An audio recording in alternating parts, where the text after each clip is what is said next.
I'm sure everyone's seen it, but here's this crazy N8N workflow that I built Yeah. that automates my entire, and all you got to do is comment below and I'll share you the template that you can copy and paste it. And then you copy and paste it and then it doesn't work and everything breaks. I just got so tired of that sort of thing where I'm not going to gate anything. And also I'm going to build something that actually works, that's actually useful, that, and at the same time teach you, because as half of the game, probably more than half of the game, it's just debugging. It's figuring out why things are broken or why you're not getting the exact results that you need, and then going in there, tweaking, learning, and then from there, the next iteration of whatever you're building is going to be better. But nothing ever works right out of the box Yes. the way that you think it should be or that they say it can be.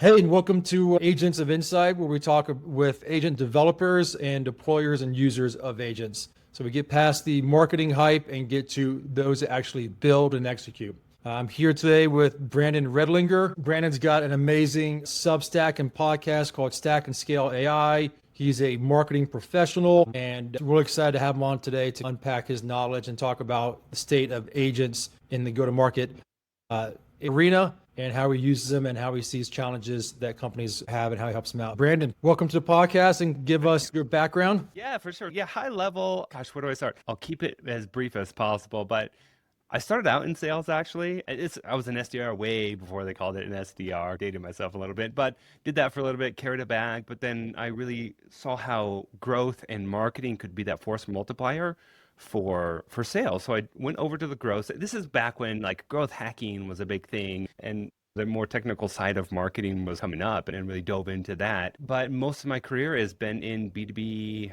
sales marketing tech, and I've been with companies like Engagio, Demandbase, Revenue.io, Chili Piper, and in the last year I've been doing fractional and really focused on how companies can automate and scale a lot of what they're doing through smarter systems. And of course, now with the rise of AI, help them leverage AI the best they can. That's excellent. I'm glad you brought up the origin of growth marketing and growth hacking. And remind me, who is like the star? I really point back to Sean Ellis and Morgan Brown. They had growthhackers.com. They wrote the book. I think that's right over there. Yeah, Hacking Growth. And those were the guys who really got me started on growth hacking. And then ended up fortunate to meet the two guys. And Morgan Brown was actually one of the first guys that I met when I moved out to the Bay Area. Super awesome dude. One of the nicest guys. Him and I are still in touch. And yeah, just great guys all around. And they know their shit. Yeah, I'm a little bit of a history guy. Think about like the rise of the internet. And then what came after the rise of the internet.com was like blogging. So then it was all about backlinks. And then now we get into a world of growth hacking. Yeah. And then I think in 2011, 2012, there's a two famous quote. Well, the first famous quote was Andreessen and how software eats the world. Yes. And I think it was 12 or 13 when who was at the Obama White House who said data science is the sexiest job out there. Yes. Yep. And so you had the rise of software like SaaS with the Salesforce in 99. And then software eats the world, and you already had growth hacking already there. And then you enter the data science realm, and it takes growth hacking to the next level. And then I think we end up here in this world of go-to-market engineering, which really is systems engineering for growth hacking. Yeah, exactly. And yeah, I love that you're really going back in history because I think you're exactly right. The other thing I would add to that is marketing went through it before sales did because marketing had all the tech. I think people realized the power of technology and data and systems in marketing, and it got evangelized, and a lot of companies were built in marketing before they really got built in sales. And over the last gosh, maybe it was like 2016, 17. That's when you started to see a lot of the sales tech companies starting to take off. So this is back when it was like SalesLoft, Outreach. I was actually working for a competitor of SalesLoft and Outreach in 2015. And SalesLoft was 30 people. Outreach was, I think, like 15 or 12 people at the time. And then those were obviously two of the big winners in the space that really took the market share. But now we're seeing really sales and marketing coming together and aligning, you know this too, but around the RevOps term. And this was probably 18, 19, maybe even 20, where RevOps started to really take off. As at that time, I think it was more of an idea, and a lot of people did a really good job evangelizing this idea of revenue operations, but I think few actually were able to systematically do it and do it well. And then now here we are. I think we're seeing a lot of parallels. That's great. I love the fact that you brought up the category term MarTech. Sales tech is still a term that people don't use. They will use sales tech stack, and they don't think about it as a market. It really, a lot of things fall in this MarTech kind of category or description. On the RevOps side, there's definitely been a overemphasis on tools. And that's where I think that go-to-market engineering, first, Clay really evangelized the term. It really is just stitching together tools. There's still going to be a lot of people who choose to buy, but we're going to enter an era of those who choose to build. And we'll get into that here in a minute, because you can have the ability to build your agents, whether it be through a tool like a Clay or a Cargo or an Octave, and then deploy those and integrate across. So I'd love to kind of dive into, first talk about your marketing with Substack and your podcast, and then tell us about what you do for your clients. Yeah, for sure. Yeah. So my Substack really, it got started because it was me scratching my own itch. And I think honestly, I think a lot of the best things get started that way. But basically, I started this, gosh, I think I'm on issue number like 15 now, which means 15 weeks ago. But the idea really was there's a lot of smart people doing a lot of cool things out there with tech and with AI. I want to go talk to those people so that I can learn what they're doing, learn the different tools, stay up with the latest and greatest. Because that's the biggest challenge, at least for me right now. And honestly, a lot of the CMOs I talk to. But there's so much that's happening right now. I barely have time to do my own job as a CMO, much less learn all the new tools and tech and all this, the new AI coming out right now. So it was me going, okay, let me just go talk to other smart people. So we have people come on like Jeff Ignacio, who was a big name in the RevOps space, coming on and showing what he's doing and the tools that he's used and the workflows that he builds for himself. And I recently had Josh Carter on, who's the VP of Revenue Operations over at Pavilion. So if everyone knows Pavilion, they're the biggest private community for go-to-market leaders. So that's the foundation of my Substack. And every once in a while, I'll have a solo episode where I just go on, show you something that I built. Like last week, I built a really cool clay table. So let me show you how I built it, and let me give the template so you can just plug it into your own instance and go. I love that. Love the comment of scratching your own itch. Same thing I'm doing here with this podcast. I want to meet other people, and I want to focus on the builders and then the executioners, because I know you're a marketing guy, but there's so much overhype around this stuff. You want to talk to people who built it and find out, why did you build this and how is it best deployed? Okay. On that comment, I'm so glad you brought that up, because this is what I've noted. I'm sure you've seen it too, but the people who make a living creating content and selling content and having newsletters and all that, whenever something comes out, they make it like the biggest thing ever. Headlines that are like the lovable killer or the ChatGPT killer or whatever.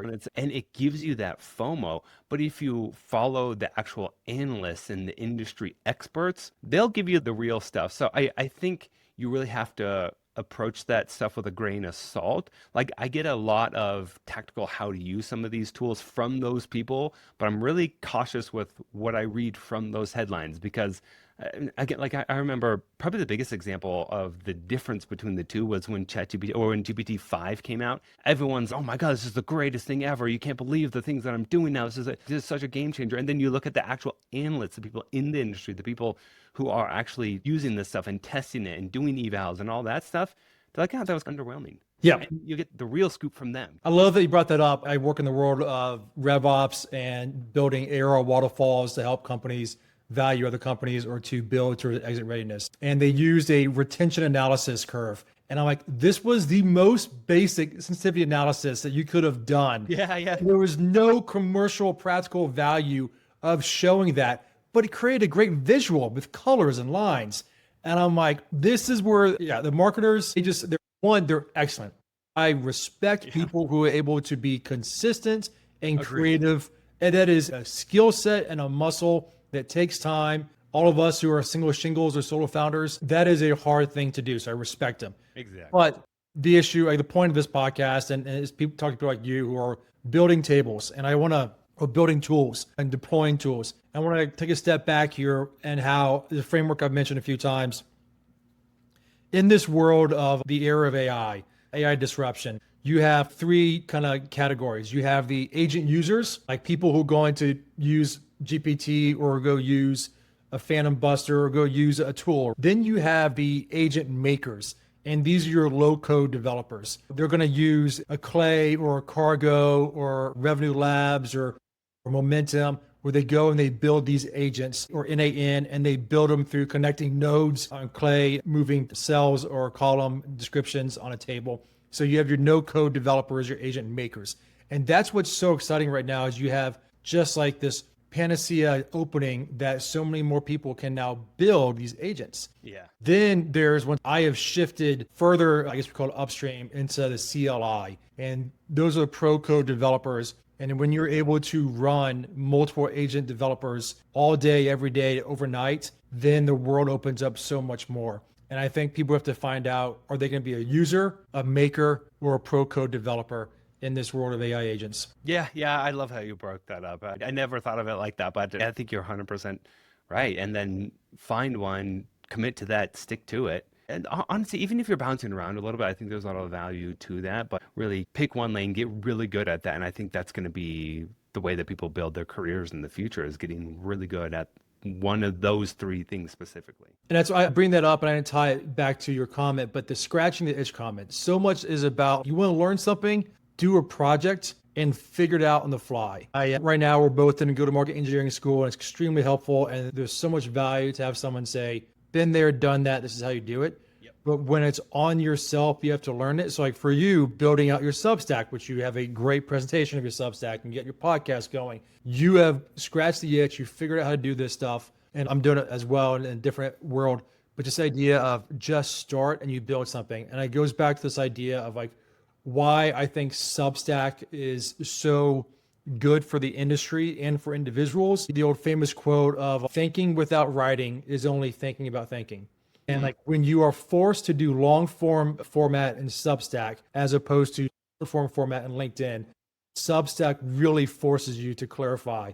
And I once got, you got a great Substack going on. And I think that just is a one way that you can see a differentiation in people who have long form content, who think deeply about stuff and can add a lot of value to clients. Thanks. Yeah, I appreciate that. Yeah, I try to keep it very practical and very hands-on with that Substack.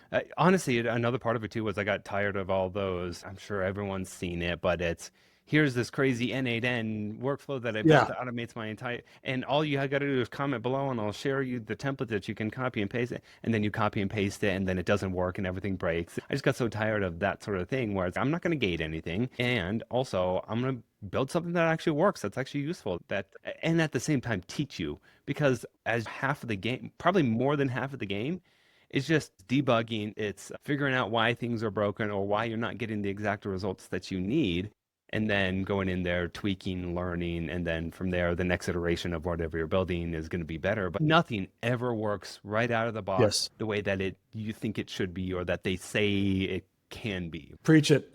Let's go and dive into that. What are the challenges with developing a culture where you're using agents or using go-to-market engineering tools? And I think the one you just brought up is a cultural or a social challenge of understanding that the first shipment is not going to be right. It's iterative. So walk through how you think about that, how you help people with that. Yeah, okay. Great question. The way that so the work that I do with a lot of my clients is most of my clients are relatively early on, as in they're either seed or series A, and we have a few tools, we have a few people, but the processes really haven't been built out, and they really haven't been built out to scale, which is the perfect time to bring in your more strategic systems thinker, your GTM engineer, RevOps, whatever you want to call it, but some mix of those two. And first, actually, they went over this really well in the GTM school yesterday, but I like how he put it. You start with defining the constraints, and then you're investigating the processes. You're asking the right questions, getting the requirements, putting those documents together, and then you define the output, and then you can start to actually build along the way. And I thought that was really well put. I never thought about it like that, but I was like, yeah, that's exactly what I do is, yeah, start with those constraints, you're figuring out the processes, and then your requirements to get to your end goal. So talk us through, give us an example, because I think you said one of your favorite things to do is to help companies find lookalikes and then to educate or provide those lookalikes to their reps. Walk us through your favorite tool, your process, and how you help companies. Yeah, for sure. Okay. Yeah, this one that I mentioned, it's my most used by my clients and most most liked because by other marketers that I give it to because it's very actionable, it's very helpful, and it can help their sales team right away. So they're seen as a great resource by the sales team, and they get that respect for the sales team. Again, I most of my world is other marketers. I of course know a lot of other CROs as well. But the idea, so I built this specifically in Clay. It doesn't have to be Clay, but Clay is probably the tool that I'm most dangerous in, that I know the most about. But you start off with a close one deal, and from there, we want to find companies that look like that, but not just any company. You can actually start to filter and refine that a little bit. So a company like this, but is in North America, has this much in revenue, this many employees, whatever that ICP is that makes the most sense for you. And you can build on top of that some AI. Clay is using Claygent, right? But you can look at you can ask it, okay, now go do research on this company and tell me if they're B2B or B2C or B2B to C, and whatever questions that you have. But you're looking at those companies, then you're filtering it down to figure out those lookalikes that really match your ICP. And then we can start to do some enrichment on those companies. So pulling in everything that you would need to know for a rep to go out cold or hopefully slightly warm to these companies. But of course, you need the people. So now I'm taking that list of companies and I want to find the actual buyers at those companies. So you're writing to a new table your buyers. And then from there, you can enrich that with everything that you need to know on a person level. And then from there, I'm starting to build more. I'm using Claygent to start to get more points of data that, again, make the most sense for my organization. One of the clients that I work with, it matters a lot how many sales people you have on your team and how many sales hires you have open, headcount you have open. So I can use Claygent to now go ask those questions. I can also use Claygent to do things like look at news out there in the last 90 days or 60 days or whatever and tell me, have they launched new products? Have they made new key hires? Have they been mentioned in the news? Have they had their leadership been on notable podcasts in the industry? All those sorts of things, because those are the things that now reps can use to do that outreach, to make a connection and start a conversation with that company and those key people. And then what I'm doing is I'm taking all of that information that I got. They live in different cell or different columns within Clay, but I want to put all of that into one spot. So I'm using the Google Docs integration. So I'm pulling all of that into a Google Doc. And then I am taking that Google Doc and I'm slacking it over to the rep. So all it takes is close one deal. And then all the rep sees is the output of here's all the information that you need to know about this company that looks like this company that you just closed one. And now go start that outreach. Now we could, if we wanted to keep going with that, we can actually start to use their Octave integration where we start to actually write personalized, quote unquote, personalized messages with AI specific to each of those people. So looking at different fields that we just used AI to research. Now, here's my company information. Go write a personalized intro paragraph. Go write the CTA. Go write the snippet where we talk about you have a customer that looks like yours and here's the results that they're getting, those sorts of things. So there's a million different ways that we can keep building on top of this, but that's the foundation of that whole workflow. Yeah, I love how you started that with this is the most used workflow by your clients. Let's unpack, take a little bit higher. So for a CMO, CRO, or CEO who has a fill the funnel problem, that's typically where you have a lookalike workflow come in. So you don't have enough pipeline coverage in the world of RevOps. You want to have a 4.5, 5x pipeline coverage, sometimes 6x, depending on seasonality and industry and business. But you need to fill the funnel for a marketer. But you don't want to just fill it with just anyone or anything, and you don't want to go out and buy the list. And so Clay and this lookalike analysis, which can be done in multiple tools, provides the ability of who is buying our product now, how can we go find more like them? Exactly. It's what are the companies that have the highest propensity to buy? I know Yes. one strong signal is companies that look like the companies that already have bought from us. Exactly. Yeah, how I really think about the fill the top of the funnel problem is there's always on campaigns that I like, and this is one of those always on campaigns. And then there's, okay, let me enable my reps to go do the personalized cold out research and outreach and that sort of thing. But like we can stack a lot of these always on workflows on top of each other so that companies that are just getting started, they're not closing 10, 20, 30, 50 deals a month. It might trickle in, starting off with a handful at most, but we still need to fill that top of the funnel. Okay, what are some of the other things that we can do? Another one that I just built is look at all of our G2 competitors on G2. Now I can actually automate. Let me look at all of the less than 5-star reviews. I can pull that in. I can pull out sentiment, and then I can start to say, okay, here's the common problem that this company cannot solve. We can do that really well. Now I have a list of people. Now there's some challenges with G2 because you can leave anonymous reviews. Okay, that person is very unhappy with XYZ tool. I don't know who that person is, but I still get the signals that Yeah. this company doesn't do it. But there are other times where the person does leave their full information, and now I can go reach out to that person, obviously. Those more mature markets where companies have hundreds or even thousands of reviews, another great play for, but still you can set that up now, even if it's a smaller market or the incumbents aren't huge. You can set those up. And again, the idea is I want to have a bunch of always on campaigns that have a high propensity of prospects who fall in here have a high propensity to actually purchase from us. Yeah, let's once again bucket these use cases. So first use case is fill the funnel, and you can do that through a lookalike analysis from a closed won new deal. And typically, I know 6 Sense and Demand Base, they reference for every closed won, you should be able to create 500 new lookalikes that have a high propensity to buy, and using firmographic revenues, geography, ethnographics, CRM, or other technical tools. And then the one I like is psychographic of, are they expanding right now? Are they launching a new product? Did they just raise a seed round? Where are they emotionally at? So lookalike analysis and prospect list building are the two most common use cases of GTM engineering.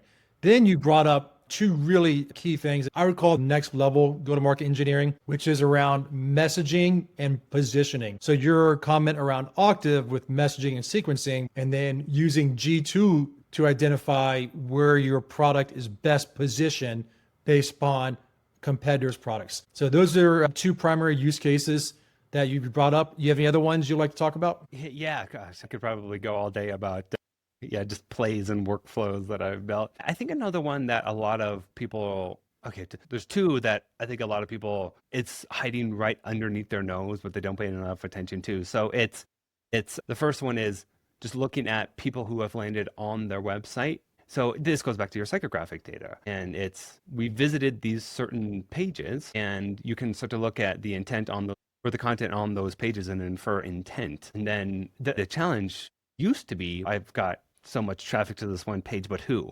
Now you can use tools to de-anonymize the web traffic, and then you can use tools the one that I'm using right now to build out this play is Unify GTM.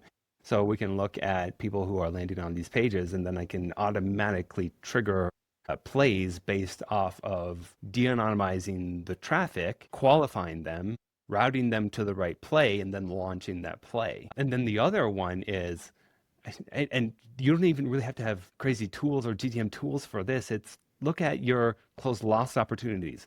Look at your people who have requested a demo but didn't show up to the demo or never actually booked a demo. But take a look at the people from that time period between 6 and 12 months ago and start to outreach to those again and run your standard play to those people. The good thing is you already have some data, first party engagement data about those people that you can use to start those conversations. So a GTM engineer could surface those people to the reps, again, give them the information that they need to go reach out to those people, but don't make them go, okay, don't just say, here's the account, now go. You say, here's the account, here are the fields that you need to look at, here are the interesting pieces, templatize that, turn that into a process, and then all the rep has to do is say, oh, okay, here's the data that I need, let me craft the email in this way, and now I'm off and running. Going back to the use case of fill the funnel, and I think mentioning which I refer to as dark funnel visibility, website visitors, is you've got all this top of funnel that you have no visibility on, people hit your website. And then this gets into, I think we're going to see a resurgence in website design, because as you know, with Octave or AirOps or other tools, they will go to your website and read your blogs. They don't read Substack yet, so be mindful of that. Yeah. And they will develop a brand kit or a brand messaging and positioning. And so for those listening to this call, I know Kyle Poyer talks about the importance of putting your pricing on your website. More and more, that is super important because with go-to-market engineering tools, you can do dark funnel visibility, de-anonymize the IPs, reverse IP lookup, and most importantly, you can see who hits your pricing page. And now you can talk about who are interested in buying now, like they are showing research to pricing and budgeting versus those are hitting your resources or your landing page just looking to learn. And then you can bifurcate those two. Then you once again you move to more clarity around buyer intent versus just like research. Yeah, the first thing that came to mind was we are talking a lot about systems and tools and processes. And I do think the winning team will have really good GTM engineering, but I think that's not actually enough. I think that is only one piece of the equation because the more that I think about it, like a lot of this stuff is if you don't have good messaging, you're just amplifying the shitty messaging that you already have. And I was just thinking about this yesterday that like the teams that are actually going to win are the ones that have the engineering, but also have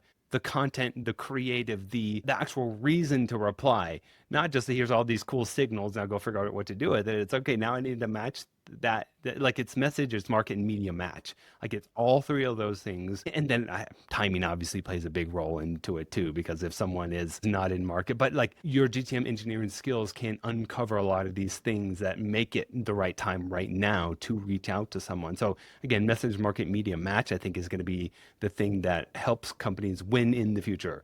GTM engineering plays a big role, but GTM engineering alone is not enough. Yeah, I love that. I think people listening to this kind of figure out you and I can get in the weeds, but Yeah. also come back up and talk. So let's stay Yeah. high level here for a Yeah. second. The importance of meeting your audience where they're at is so key. And so we know that there are more people in the buyer's market right now, in the market buying than usual because there's just a proliferation of tools.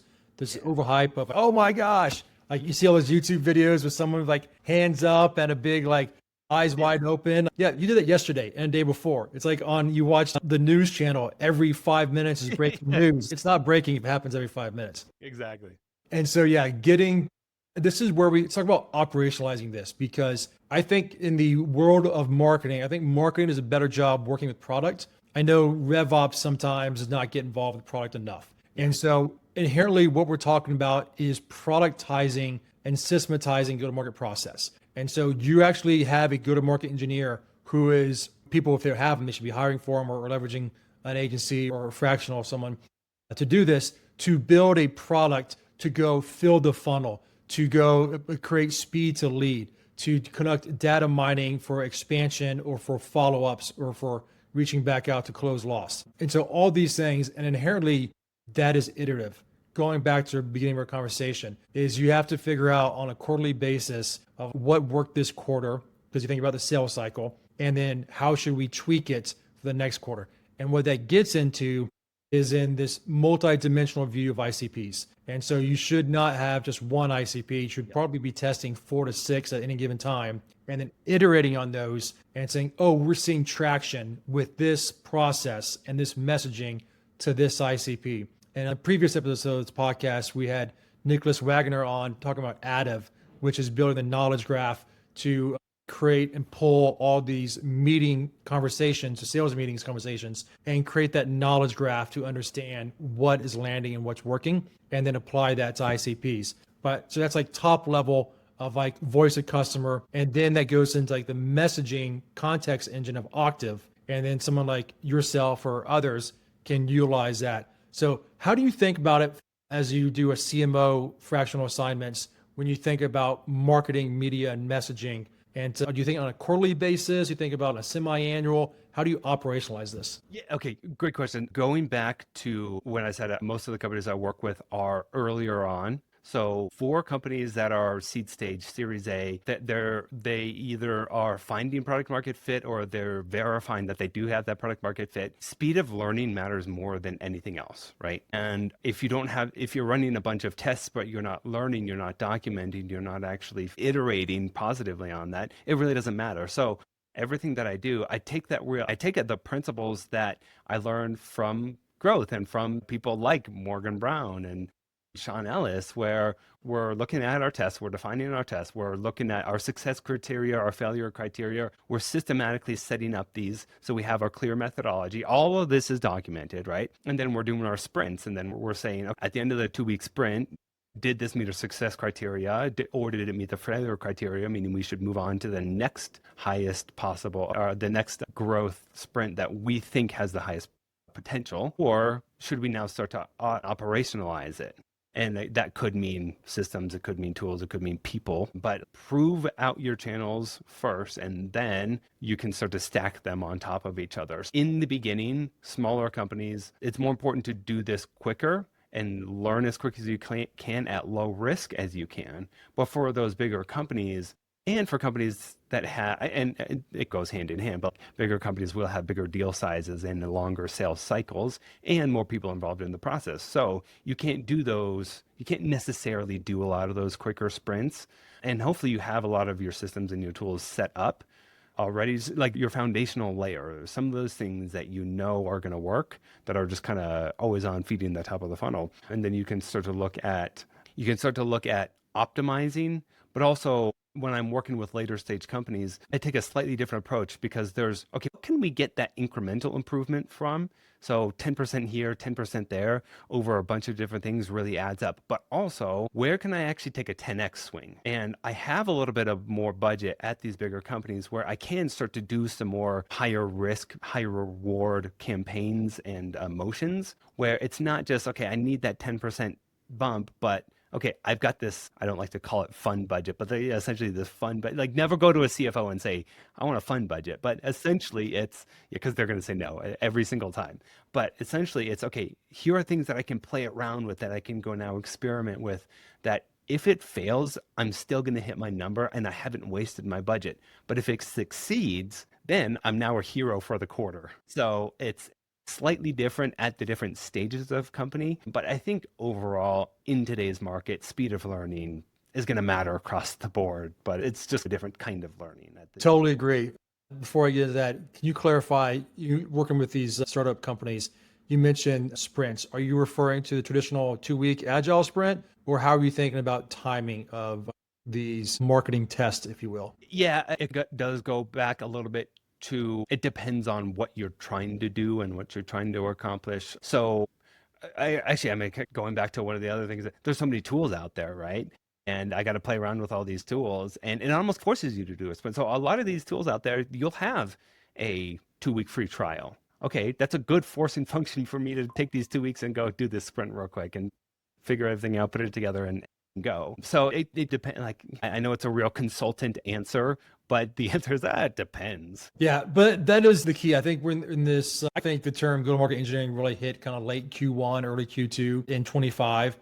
Maybe it's because when I clicked on Clay and Everett Berry, he walks through his like how they audience track you and follow you, which is excellent. If you have a chance to listen to him, it's excellent. Yeah. And so I've been getting overrun by Clay ads since probably February, March. But anyways, it gets into this idea of like, how do you operationalize and like the speed of learning to operationalize all these opportunities of new tools and new technology. And so I think that really comes back to this idea of you can be a technical practitioner or you can be an operational executor. And it's like going back to these use cases and speaking iteratively and thinking about trying this stuff. And inherently it forces you to become good at 1 to 2 or 3 tools or 1 to 2 to 3 use cases. I think list building, top of funnel is always going to be there in marketing ops. I think CRM research and integration is always going to be there for rev ops, but then connecting the two together. And then the piece that no one's talking about, which I find so fascinating, is how do you relay this all into CAC visibility for the finance function? Because you now have the ability to say, by this ICP who I source through these tools and cost me this much, when I go out to this volume, I should close X number. And now you can get to this return. And as I'm sure you know, with Clay, you can get a list of like 5,000 high ICP scores for like under $100, like $50 or less. Whereas if you go to Fortune 5,000 and you click, I want to download the list, they charge you $5,000. So there's a simple arbitrage of $1 record versus pennies on the record. And so that's some of the exciting things, and you can be able to deliver that into CAC visibility CFO is, I think, a place that I'm working towards. And find super interesting. Yeah, I love that. I love that. And you know what? I think the future leaders in revenue, whether you're a head of sales, head of marketing, whatever, like I really do think the future leaders are going to be the ones that are really good at being able to have that strategic high level thinking and be pretty in the weeds itself and be able to go back and forth between the two relatively frequently. I think that's one of the hardest things to do is have the operational knowledge, but also have that strategic knowledge and stay up to date and go back and forth between the two. One of my favorite CROs out there is Kyle Norton, and he talks about this, and I think he's spot on when he said those are the most effective leaders. That's what sets good apart from great leaders, and I really do think that's going to be the future of your revenue leader. Yeah, I 100% agree. And I'm going to plug veterans here because as veterans who've been on the ground and had to make decisions on pulling a trigger or organizing personnel, and then to be able to understand the strategy impact of their actions, as a veteran, I'm going to plug them.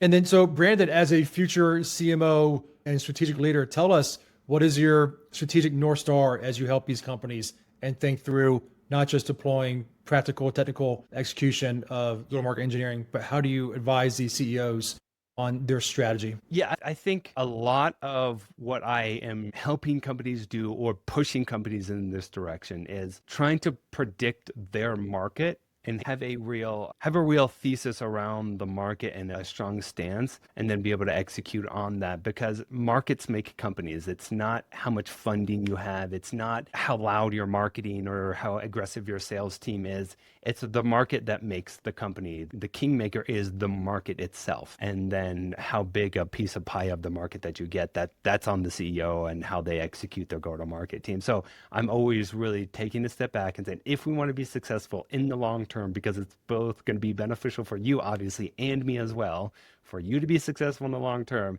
it's going to be how you understand the market, react to the market, and plan for the future of winning in that market. So I really do think it's all about the market. Is that a Brandon Ringer original quote, that the kingmaker is the market? I love it. I think so. I just pulled that. I'm going to use that. That is awesome. You should put that. That's awesome.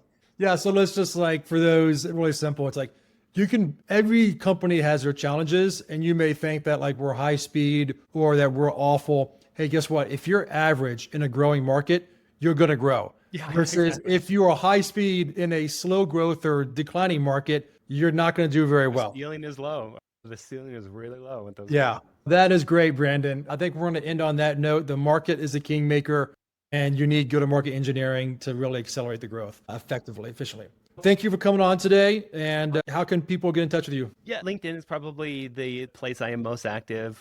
Feel free to reach out, connect. If you connect with me, just leave a comment in the connection request. Those are the ones that I pay attention to. Otherwise, if it's just a plain connection request and no message, I will likely ignore it. Interesting. Most people, because that's the trick, is like 80% of people will accept the connection without the comments. And that's why people get these no comment connection requests, because it's part of a sequence. And then it follows up with the second sequence. Yeah.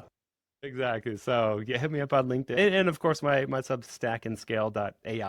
And what's the name of your podcast? Yeah, Stack and Scale. There we go. Brandon Redlinger, Stack and Scale AI. Thank you so much. Thanks, Will.